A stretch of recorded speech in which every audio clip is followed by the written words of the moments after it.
जब भी मित्रों हूँ सामाजिक कार्यकर मनसुखभाई गोविंदभाई राठौड़ जो कि काले जूनागढ़ अंदर शेरनाथ बापूना आश्रम में ज्या धार्मिक माणसों ज्या दर्शन करवा जता होय पण आ जे साधुड़ा जे गांजा पी पी ने बैठा होय એને એક જાતના હું તો દારૂડિયા જ કહું છું કે જેનો મગજ કંટ્રોલ ન હોય। હવે ત્યાં દર્શન કરવા જાય બાપુના માથા હાથમાં બાપુ અમને આશીર્વાદ દો। હવે જેની બાયડીના ત્રાસથી જે બાવા બન્યા હોય એની પાસે આશીર્વાદ લેવા જાઓ તો તમારી દશા શું થાય? ખરેખર અને સાધુને તમે પૂછ્યા સીપીઓ માર્યો ને એ ખરેખર એની બાયડી એને બગડી હોય, જેની બાઈ બગડી હોય ને પછી બાવા બન્યા હોય। હવે એની પાસે આશીર્વાદ લેવા જાઓ તો તમારા ઘર બંધાય?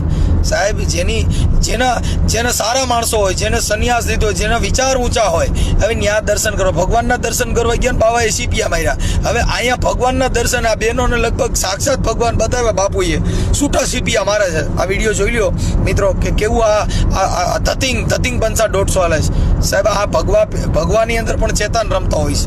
જો આ વિડીયો જોવો તમે, આગળ શેર કરો મિત્રો।